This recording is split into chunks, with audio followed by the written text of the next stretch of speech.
to SHARIN Moncrief, the founder and executive director of Women of Refined Gold.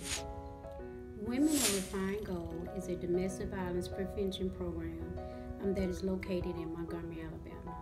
We are a nonprofit organization that connects women impacted by domestic violence. We focus on the 3 E's in our community to educate the community, empower victims and or survivors of domestic violence, and to assist in ending repeat cycles of victimization. One of the things that we try to help women with, we provide individual or group counseling. We provide accompaniment, whereas they need to be accompanied in court, to the legal, if they have to go to the lawyer's office, if they have to go to the hospital. We provide accompaniment in those areas.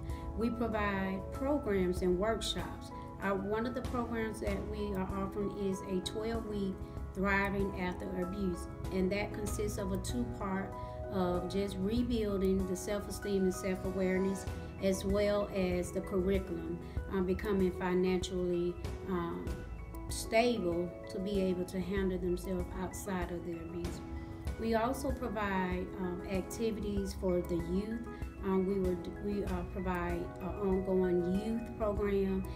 We don't just look at domestic violence, but we look at what could lead up to domestic violence. So if the child is dealing with bullying, low self-esteem,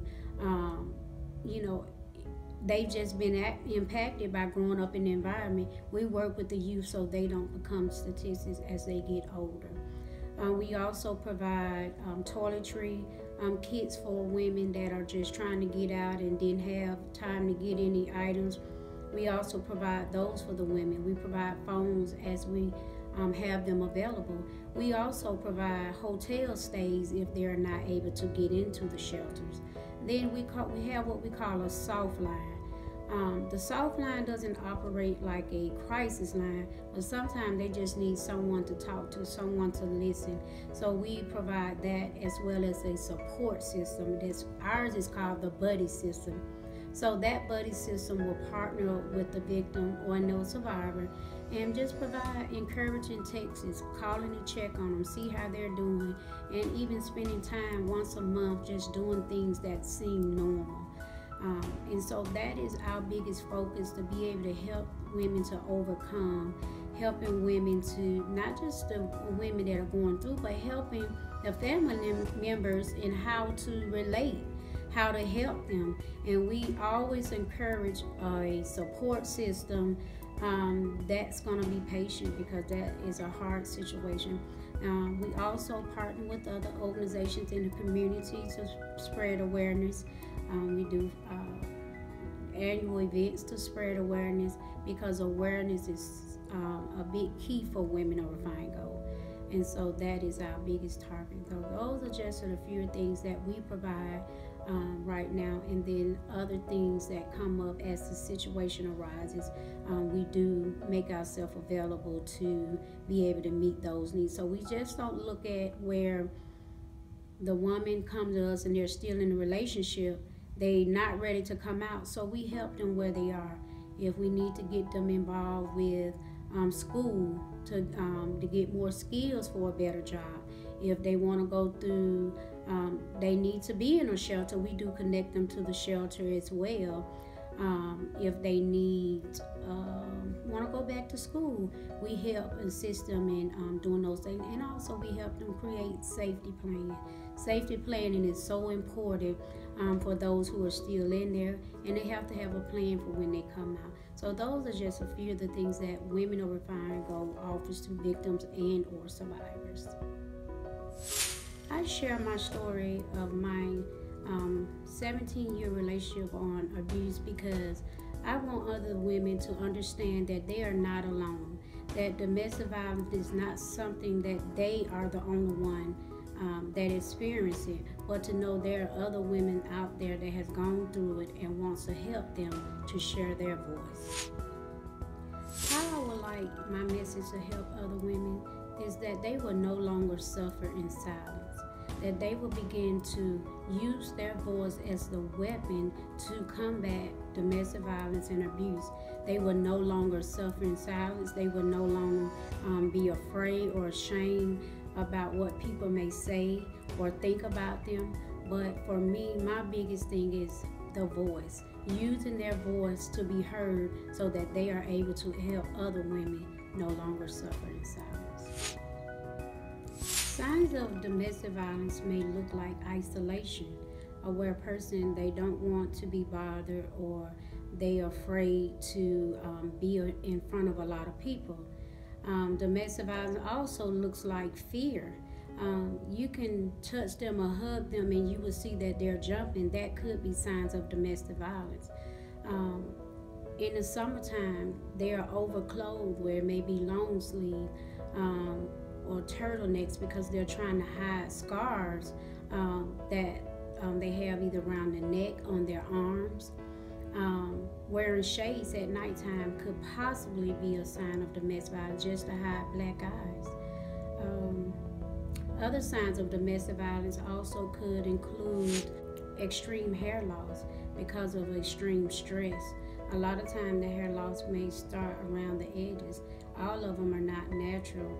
Some of them is just due to exposure to stress. Depression could be a sign of domestic violence. Some people don't realize that they experience PTSD because they've been exposed to extreme traumatic experience, so they experience PTSD. Coping, some women or men may excessively drink, and that can become coping mechanisms for them to not deal with the abuse. Drug use could be signs of domestic violence, that there's abuse present. There are just so many signs that it really depends on the person, how they respond to abuse that's going on in their life. How can family and friends help a loved one or a friend that they think is going through abuse? Just by documenting. If they don't know for sure, but they have an idea, they can help just by documenting things. As I saw my friend today and she had a bruise on her shoulder. I saw my friend today and she was limping. Write down dates, write down times, write down things that they may say to you that doesn't sound normal. They can also just be there when they call, be a great support system. Sometimes people will not just openly tell you, but they will show signs. They will kind of send those subliminal messages where they hope that you get it. And so just by paying attention, documenting things that, okay, they didn't tell me, but I believe it's something going on. Look at the way they interact when they're around you. Look at the way, if their behavior changed, where they used to hang out with you, but at times they're not hanging out with you. They get excessive phone calls from whomever they're in a relationship with. They're always having to answer their phone, and they may be in the middle of something very important, but they get jumpy and have to answer their phone, because a lot of time if they don't, it may cause consequences. Look at, if they always say, oh, I got to get home, I can't be out past this time I was supposed to be at home. So some of the things that we pretty much take for granted, we have to watch when there are big significant changes in our friends or family members' behaviors that they wouldn't have done when they get into these relationships.